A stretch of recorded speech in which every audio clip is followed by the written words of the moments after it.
자, 21번 보도록 하겠습니다. 우리 21번 같은 경우는 이제 뭐 자연 실업률 계산할 문제 아닙니까? 뭐 너무 쉽죠, 이거. 그래서 우리 자연 실업률은 어떻게 구해요? 구직률 더하기 실직률에서 실직률이 차지하는 비중이죠. 그런데 지금 실직률이 2%고 구직률이 8%, 10분의 2죠. 10분의 2니까 뭐가 돼요? 0.2니까 20%. 정답은 4번이 되겠습니다. 자, 22번 문제 보도록 하겠습니다. 22번 문제는 인플레이션과 관련된 문제가 출제가 됐는데, 자, 우리 첫 번째 비용이 아닌 것은 화폐 보유액을 줄이는 데 따르는 비용. 예상된 인플레이션 하에서는 이제 화폐 가치가 떨어지기 때문에 이제 피셔 가세를 성립한다면 금융기관에 가게 되면 더 높은 명목이자를 준단 말이에요.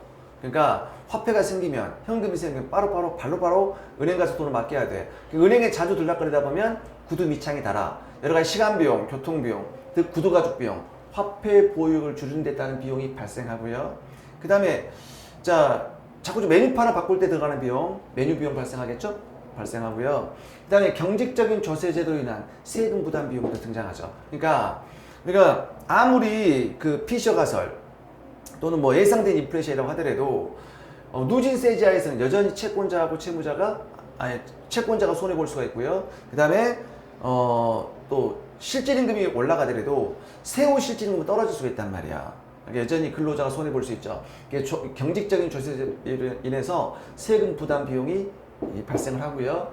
예상치 못한 인플레이션에서는 부의 소득세 분배가 발생한다. 그렇죠. 뭐냐면 예상치 못한 인플레이션이 발생하게 되면 실질이자율이 떨어지기 때문에 채권자로부터 채무자 형태로 소득이 재분배되고요. 그 다음에 실질임금도 떨어진단 말이야. 떨어지기 때문에 노동자로부터 기업한테로 소득이 재분배되고요. 근데 보통 이제 인플레이션이 발생하면 금융자산 보유자, 현금, 채권, 어음 이걸 갖고 있는 사람들 손해보죠. 그래서 금융자산 보유자가 손해보고요. 금융자산 보유자로부터 실물자산 보유자한테로 우리가 소득이 재분배되고요. 주로 이제 빈자, 가난한 사람들은 더욱더 가난해지고요. 부자는 더욱더 부자가 되니까 빈자로부터 부자한테로 소득이 재분배되고요. 그 다음에 또 이제 정부 같은 경우는 인플레이션 조세, 세금 걷는 효과가 발생하니까 민간으로부터 누구한테? 정부한테로 소득이 재분배됩니다. 그래서 부의 소득 재분배가 발생을 하고요. 그 다음에 상대가격이 유지된다? 아니에요. 여러분들 인플레이션이 발생하면 앞으로 가격이 오를 것이라고 생각하는 부동산, 귀금속, 무슨 골동품 이런 것들은 막 가격이 올라가요. 그래서 가격 상승 차이가 커져. 그래갖고 상대가격 변화가 발생합니다. 그래서 부동산, 골동품, 금, 외환 이런 것들은 투기가 성행하게 된단 말이에요. 그래서 자원 배분의 비효율성을 왜곡되게 되기 때문에 상대가 유지, 요게 틀렸다고요. 그래서 정답은 5번이 되겠습니다. 자, 23번 보도록 하겠습니다. 자, 이거 세케인자파가 주장하는 암묵적 계약이론, 묵시적 고용계약 모형이 등장을 했어요. 그러니까 이게 이제 모형 대충 설명드리면 이게 세케인자파 입장에서 가정이래요. 그러니까 지금 노동자 있단 말이야. 노동자는 위험 기피자예요. 위험 기피자고, 그쵸? 그 다음에 기업은 뭐야? 기업은 위험 중립자라고 가정하죠. 중립자. 그래서 여러분들 위험 기피자이기 때문에 불확실한 소득보다도 확실한 소득을 좋아하는 거예요. 그러니까 그래서 호황기 때 임금을 이렇게 주고 불황기 때 임금을 이렇게 주고, 그러니까 소득이 국민소득 이렇게 변동을 해. 그럼 임금을 갖다가 호황기 때는 확 올려주고 불황기 때 떨어뜨리고 요렇게 임금을 주는 것보다도 노동자들은 안정적으로 임금을 이렇게 주는 걸 좋아하더라, 그 얘기예요. 불확실한 소득보다 확실한 소득을 좋아하기 때문에, 위험을 싫어하기 때문에. 그럼 이걸 갖고요, 우리가 이제 불확실성의 소비자 선택 있잖아요. 그걸 적용해서 우리가 문제를 좀 풀 수가 있어요. 자, 예를 들어 볼게요. 우리 동전 던지 게임 할 때 U 있고요. 소득 있고요. 여기가 UW 이렇게 있어요. 자, 소득이 좀 효용입니다. 그러면 이렇게 한 개의 체감하죠. 위험 기피자는. 그러면 만약에 이제 동전을 던져갖고요. 자기 현재 소득이 만약에 현재 소득이 10,000원이에요. 10,000원인데 동전을 던져서 앞면이 나면 건 돈만큼 따고 뒷면이 나면 건 돈만큼 밀어. 만약 1,000원을 건 상황이라고 합시다. 그럼 얘는 확실한 10,000원을 보장받고 있는 상황이고요. 두 번째는 이제 1,000원을 건 상황이야. 뒷면 나오면 1,000원을 잃으니까 소득이 9,000원 되고요. 앞면이 나오면 1,000원을 따니까 11,000원이 된다고요. 이때 기대되는 소득도 10,000원이죠. 그런데 이때 이 10,000원은 불확실한 10,000원, 확실한 10,000원이란 말이야. 유형기피자는 얘를 더 좋아한다고요. 그럼 만약에 뒷면이 나오면 내 소득이 9,000원이 되고 9,000원이 되고 앞면이 나오면 내 소득이 11,000원이 돼. 11,000원. 그럼 기대소득은 공정한 게임이면 기대소득은 10,000원이 된다고요. 10,000원이. 그럼 우리가 기대효용은 어떻게 돼? 기대효용은 제가 직선을 찍어서 요게 기대효용이야. 그러면 효용이 기대된다는 얘기는 어떤 얘기입니까?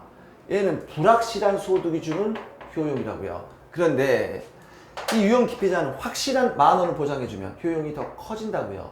이렇게. 그래서 자 유형기피자인 노동자는 뭐야? 불황기 때 99,000원, 호황기 때 11,000원 받는 것보다도 호황기든 불황이든 10,000원을 받는 걸 좋아한다고. 그래서 그런데 그러면 기업들은 그걸 수용할까 안 할까? 수용한다. 우리 기업들은 위험 중립자라고 가정을 했기 때문에. 근데 그럼 기업은 금전적 이득이 없죠. 그래서 약간 이 사이 있잖아. 자, 불확실한 10,000원이 주는 요 기대효용과 동일한 효용을 주는 어떠한 확실한 소득 수준, 확실성 등가라고 했잖아요. 그러면 확실성 등가하고 요 기대소득 있잖아. 요 사이의 어떤 금액을 확실하게만 보장을 해준다면, 봐. 확실하게 이만큼 보장해준다고 합시다. 여전히 효용은 증가할 거라고요. 그래서 암묵적으로 이렇게 계약이 돼 있다는 얘기예요. 명시적인 계약, 법적 계약이 아니라 묵시적으로 고용계약이 돼 있다는 얘기예요. 그러니까 어떻게 돼? 임금이 경직성을 띈다는 얘기입니다. 실질 임금이 경직성을 띈다는 얘기예요. 이해되셨나요? 그래서 암묵적 계약이론은 세케인자파의 실질 임금 경직성에 대한 이론적 근거가 된다는 얘기입니다. 자, 볼게요. 그러면 실질 임금이 단기에 노동 수요 충격, 노동 공급 충격이 민감하게 변화하지 않은 현상, 그렇죠? 않고 경직적으로 운영된다. 그 얘기고요. 근로자와 사용자 간에 사전에 구체적인 업무를 명시하지 않아. 계약, 법적인 계약이 아니야. 묵시적으로, 암묵적으로 계약되어 있다는 게 명시적인 계약이 아닙니다. 명시하지 않고 불완전한 계약을 설명하는 이유 맞고요. 자, 비대칭 정보화에서 근로자가 상황 변화에 따른 임금 조정 보장. 상황 변화. 불황기 때 9,000원. 호황기 때 11,000원. 불황기 때 9,000원.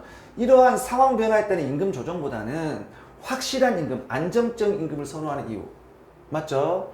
암묵적 계약은 자율적 강제성보다는 법적 강제성이 아니라고요. 법적 강제성이 아니라 자율적인 강제성.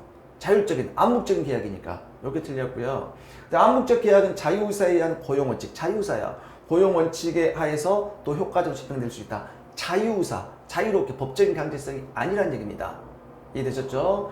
그래서 요 녀석은 이게 틀렸죠. 정답은 4번이 되겠습니다. 자, 24번 문제 보도록 하겠습니다. 솔로의 경제성장 모형. 매년 출제되는 문제죠. 모든 우리 경제학시험에서 매년 출제되는 문제입니다. 솔로 경제성장 모형. 자, 이때 저축률이 증가를 하게 되면 1인당 자본량 증가하죠. 그렇죠. 그래서 여기가 K가 있고요. 1인당 자본, 그러니까 1인당 소득이 있고요. 그럼 자, 1인당 생산함수가 이렇게 체감하는 그림이 그려져 있고요. 그 다음에 여기가 N 플러스 델타, N은 인구 증가율, 델타는 고정자본 소모율, 이렇게 있습니다. 그 다음에 저축률이 이렇게 주어졌어요. SFK. 자, 그러면 SFK하고 N 플러스 델타 K가 일치하는 점. 요 점이 이제 K-스타, 균제 상태가 되죠. 여기가 균제 상태의 국민소득이 된다고요. 요 상태에서 이제 저축률이 증가를 하게 되면 저축 곡선이 상방 이동하니까 새로운 균제 상태에서 1인당 자본은 증가하고요. 1인당 소득도 증가하죠. 그래서 맞죠. 그 다음에 이제 니은 감가상각률이 증가하면 황금률 수준에는 감소한다. 맞죠? 그러니까 감가상각률하고 인구 증가율 모두 증가하면 황금률 수준은 감소합니다. 그렇잖아요. 우리가 자본 축적의 황금률 조건이 뭡니까? F 프라임 K. 프라임 K는 N 플러스 델타야.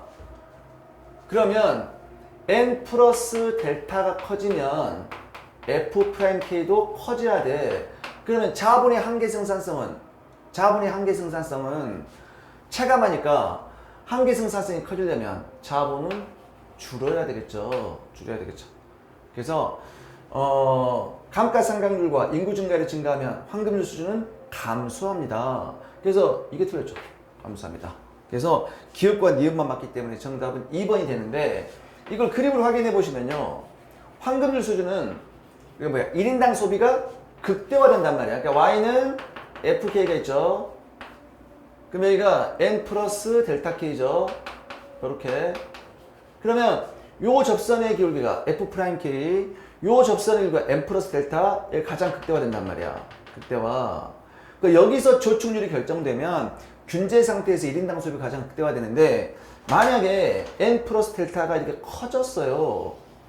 커지게 되면 1인당 소비를 극대화하는 점도 여기서 될 거 아닙니까? 여기서. 그러니까 최저의 황금률 수준은 감소하게 되겠죠. 정답은 기억, 니은 되기 때문에 정답은 2번이 되겠습니다. 자, 국제경제 파트 보도록 하겠습니다. 자, 25번 문제인데요. 국제경제에서 딱 한 문제가 출제가 됐습니다. ISLM PP 모형이 출제가 됐는데, 뭐 좀 변형된 문제가 출제가 됐어요. 일단 변동환율제도고요. 수입 제한 정책을 실시했다. 그러니까 수입 제한 정책을 실시했다. 수입을 제한했다는 얘기니까, 수입을 제한한다는 얘기는 어떤 얘기죠? 수입이 줄었다는 얘기 아닙니까? 수입이 줄어들면 순수출이 일단 증가를 했겠죠. 증가하니까 IS가 우측 갈 거예요. 우측.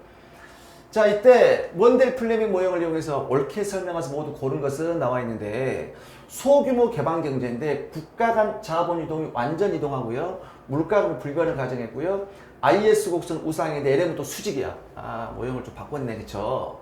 그래서 이런 상황. 여기서 자, IS 우하향하고요. LM 곡선은 수직이라는 얘기죠. 수직이고, 자, 자본 이동 완전히 자유로우니까 BP는 수평이라는 얘기입니다. 수평. 자, 이 상태에서 순수출이 증가하니까 IS가 오른쪽 가겠죠. 오른쪽. 자, 그래서 IS 곡선 오른쪽 이동한다. 맞고요. 그 다음에 이제 BP 곡선 위쪽이기 때문에, 자, 이자율이 상승했어요. 자본유 입이죠. 그럼 이자율 상승하니까 자본유 입. 자, 이자율 상승. 자본 유입. 자본이 증가하니까 자본 유입이야. 자본 유입이니까 환율이, 자, 지금 자본 유입이니까 BP가 흑자가 된다고요. 흑자가 되고요. 자, 1번, 다시 2번.